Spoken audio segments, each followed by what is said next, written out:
Hello everybody, Gibbs-O-Matic here, and today I want to be talking about my top 10 cars in Grand Theft Auto 5 and Grand Theft Auto Online. So, there's a lot of cars in Grand Theft Auto Online and Grand Theft Auto 5, but this is going to be my top 10 cars, and it's very hard to put just 10 because there is so many, but these are my top 10 cars, so this won't include any helicopters or any jets or even any motorcycles. This is just going to be cars, and I'm going to be counting down from number 10 to my 1, and all of these cars I like, but my 10 would be, I guess, my least favorite, and then my number 1 would be my most favorite. Even number 10 is still a very nice car, because these are my top 10 favorite cars. And I was going to put 20 cars, although that would be very long. So if you want me to do like a top, like a 20 through 11 of my favorite cars, then let me know in the comments. This is all my personal preference. This isn't best cars in the game for racing or anything, or best cars to buy, but these are my favorite cars, and they're based off, and my, I guess, judging is based off of how good the car looks, some of the customization for it, how good is it against an actual track in GTA Online for racing, and just what does it remind me of as a real car, like the real version of that car, or the mixture of cars that are in real life for that make up that car. So, I'm going to be going down. So, number 10 is the Phoenix. The Imponte Phoenix. Now, the Imponte Phoenix is a muscle car, and it's based off of a 1970 Firebird. And the Firebird is a pretty cool car, and it's a very cool car, and an Imponte is, pretty much Pontiac in the game, and it's a two-door muscle car. It's a civilian car. If you want to find it, you can't actually buy it offline, on the internet. You actually have to go find it, but it can spawn near the docks. It can spawn near the Maze Bank Arena area. It can spawn near the Cypress Flats area. Sometimes spawns near East Vinewood. It has some pretty cool customization. It has, of course, the paint jobs and the engines and all that. But it also has vents, exhaust, hood options, some very weird spoilers. I mean, you have a low spoiler, and you have a massive spoiler, which you can see in the gameplay, which I have. But it's also a very good car for drifting, if you want to do that. But it's not the best car for racing, because it is a muscle car. It can't really compete with other, cars that aren't muscle cars, but it can work pretty well in a muscle car race. So the next car I have is the Feltzer, and this is my number 9 spot. And the Feltzer is a sports car, it's a civilian car, it's a two-door car, and it's a very nice car. It was in GTA San Andreas, GTA 4, and GTA 5, but it's manufactured by Benefactor, which is kind of like a Mercedes. So it is a Mercedes car, and the Feltzer is a very nice car. Now, I don't really like the look, and the customization is okay, but not amazing. But it actually is one of the best cars for racing in a sports car race. It has some pretty cool customization in the way of hood options and bumper options. But I don't really like the spoilers on it because there's only 2, and I don't really like those spoilers for it. It has a pretty cool car, and I have a pretty cool yellow paint job on it. If you put on one of the custom rear bumpers, the bumper will stick through the ground because it's so low. But it's a pretty cool car in general. It's one of the better cars for racing, and it has a pretty cool acceleration and pretty cool just car in general. But I don't really like the look of it, to be honest, but it is still a very good car for racing and stuff like that. My number 8 spot is the Adder. Now, the Adder, you may be thinking, well, why the Adder? I thought the Adder would be the best car in the game. And it is a fast car. It is a nice car. 1, I don't really like the look of it. 2, it has no customization whatsoever, except for engine and armor and the paint jobs and all, but it doesn't have any spoilers or any bumpers or anything like that. Another thing, and you can see this in the gameplay, it's just not that good, as in the traction on it and the braking isn't that good. It's just a very heavy car, and it's not that good in races, especially because it's just very heavy, and it doesn't have the best acceleration. It doesn't keep the best speed over time. Now, the Adder is a two-door supercar, and it does cost $1 million in online. And it's a very nice car, but not amazing. A lot of people like it, and a lot of people would probably say it's their favorite car, but to me, it's just not. I like the car, but I don't love it, and I don't use it often in races.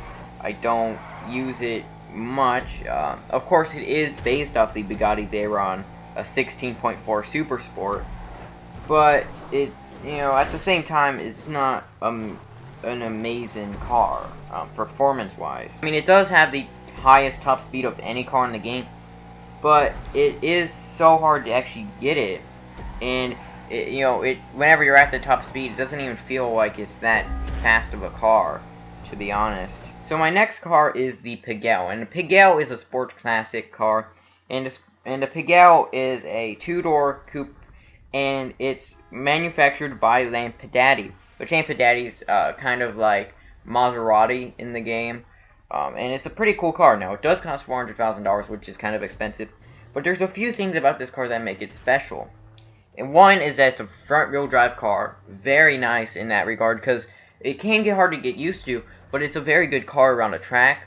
Another thing is that it's one of the only sports classic cars with a spoiler. Not many sports classic cars have spoilers, so you do get extra traction there if you have one, if you have a spoiler on it. It does have some pretty good customization, not amazing. Mine I keep kind of plain in a way. I mean, it was in the hipster update, and it's probably one of my favorite cars in the hipster update. It's a very cool car, and also it does have a unique European license plate which cannot be modified at Los Angeles Customs. But you can use the iFruit app to apply a vanity plate, but I don't do that because I think the actual license plate on it looks kind of cool and kind of unique. So my next car is the Coquette. Not the Coquette Classic, but the sports car Coquette, the newer version. The Coquette was in GTA 4, it is in GTA 5, and in GTA 5 it's a pretty good car. It's based off of the Corvette, obviously. It's made by Invetero, which is kind of funny because how Invetero, it doesn't make any other cars except for the Invetero Coquettes and the Coquette Classic. And the Coquette Classic isn't a bad car, but I like the Coquette regular version. Now there's two different types of this car, and that's the hardtop variant and the topless variant. So the hardtop will cost you $138,000. While the topless will cost you $159,000. I don't know why the topless costs you more, but either way, there's not too much going for this car performance-wise. It's not the best, but it's still a very good car for sports car races. And at the same time, it is a very, very nice car for customization. It's a very good car for customization because it can have a lot of customization. It has like 5 or 6 spoilers. Almost 10 bumpers, a lot of cool customization for it. You can even put like a lot of carbon on it. It has the Coquette Classic, but that was in the San Andreas Flight School update. My next car is the LG RH8. Now the LG RH8 is a free car. I'm pretty sure you have to sign up for Social Club to get it. Well, it's a free car and it's a very nice car. Now the LG RH8 is pretty much a Nissan GTR, and it's a very nice car. It's one of the best cars in the game. It has like a twin turbo V6 engine, which doesn't really change anything in game, but that's pretty cool. It has amazing acceleration and is better than most supercars, to be honest. It's almost as good as some other supercars, and it's a very good car. It's a sports car and it is 2-door. And mine has like an orange paint job, which actually looks pretty cool. So all you have to do is just, if you get a social club, just sign that up and you'll be able to get in. But it will not spawn in the world. But it's a free car. The LG RH8 isn't amazing for customization. It has some cool spoiler options and some cool customization for it. But it's not amazing. It's nothing unique in a way. But it is a very nice car overall.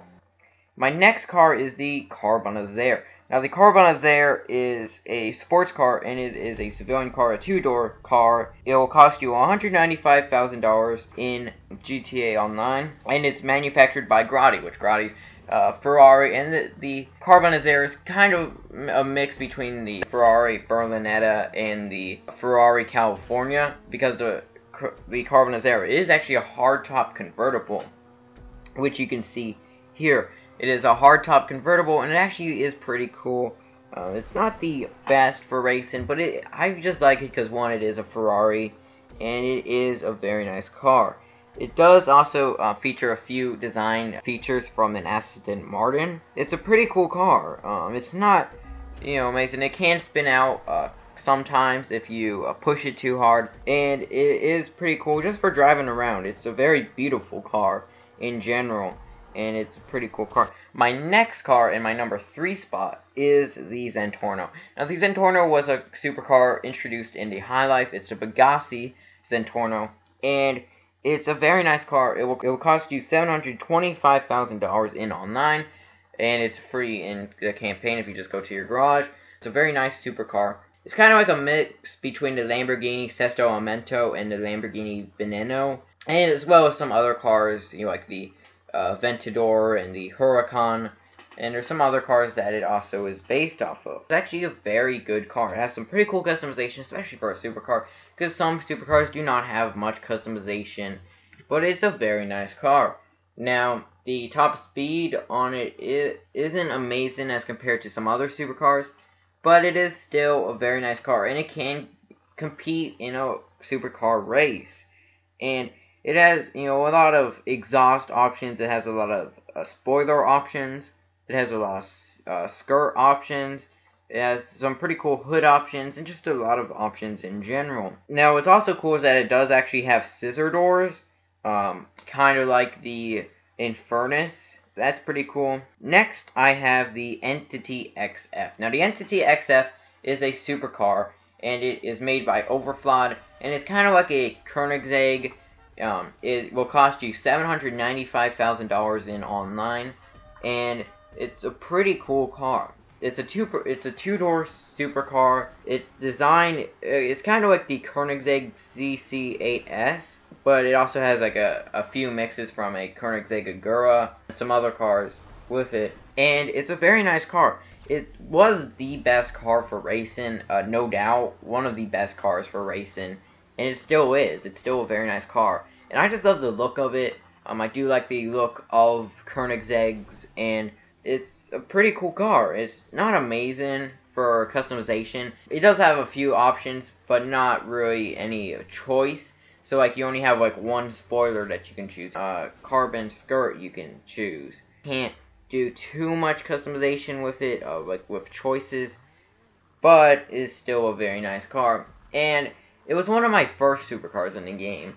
I bought it, and it was a very nice car whenever I bought it.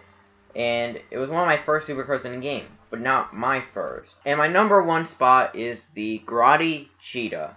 Now, the Grotti Cheetah is a supercar. It's a 2-door supercar. It is my first supercar I ever bought in Grand Theft Auto Online. And it reminds me a lot of the Ferrari Enzo. And it's a very nice car. It has a lot of different cars that it's based off of. It will cost you $650,000 in online. Kind of based off the Ferrari Enzo, mixed with a Pagani Zonda, and some other Ferraris. It has a very good handling, and it's not the best for top speed, but it can compete with an Adder, an Entity XF, a Turismo, and a Zentorno. It has probably one of the best handling in the game. I don't think I've ever flipped over or spun out in this car, just from taking a turn. It sticks to the road perfectly. Another thing about this car, and it's also worked with some other cars, but most prominently with the Cheetah, is that you can ramp off of the car. So, that's kind of my cars in GTA Online. Let me know what your cars are. Let me know your top 10 cars. Do you like any of the cars I put on the list? What's your favorite car? Or what are your top 10 cars? Or even your top 20 or whatever. Let me know in the comments, because some of the cars in this game are very nice and very unique. And I want to know what cars you guys like. Now, like I said, this is all personal preference. And in the description, I'll have all of the cars and all of the GTA Wiki on it, on each car that I have in there, that I have in the description. I want to know what you guys think, because I know my favorite car is a Cheetah, and I know maybe some other people, their favorite car is probably the Zentorno, or maybe the Entity, but my favorite car is the Cheetah. Hope you all enjoy. Feedback is always appreciated, and I will see you guys in the next video.